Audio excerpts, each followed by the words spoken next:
When you initially sign up for the military, you understand that you're serving your country. And then when you come into the line work trade, you're serving the community. And oftentimes it's the community that you live in. So you could literally be turning your neighbor's power on. One of my experiences that I loved most about the military was having someone thank me for my service. Linemen work when everybody else wants to stay inside. When a family came out after we spent hours just doing a service just to their house in an isolated area and offered us coffee, telling us thank you, and you got the little kids smiling up at you, it made the hours of sleep that you missed out on totally worth it. A lot of times when we leave the military, we lose that sense of purpose that we had for so long. But as a lineman, that sense of purpose is always there. Veterans make great linemen because they have that sense of purpose. You know you're gonna get to do something that not everybody wants to do, and even fewer really can. And that's something that really appeals to me in this trade. I love what I do. Each day there's a new mission, whether it's building a distribution line or going out and restoring power to millions of people after a hurricane. There's always something that's new and exciting about this job.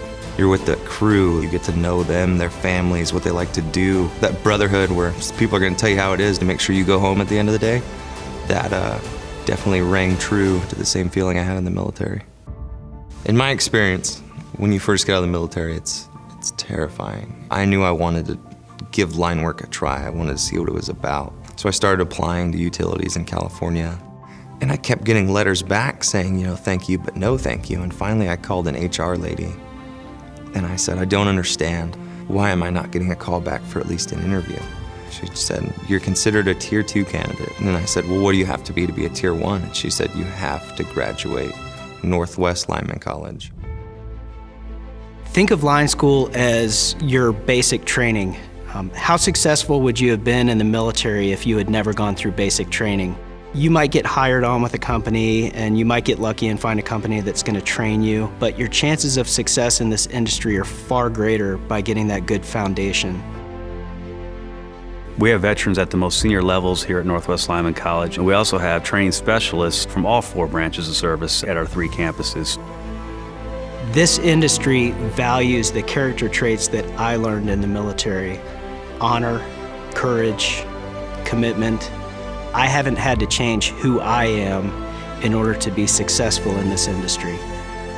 We have an understanding of the veteran. We understand the mentality. We understand the maturity that you bring and the benefits that you bring to our college and to the industry as well. I didn't have to pay for my tuition here. You know, basically, I got to come to the school for free, and the government paid for my tools and everything. So I get a clean slate. I just tried as best I could to make my resume the best I can.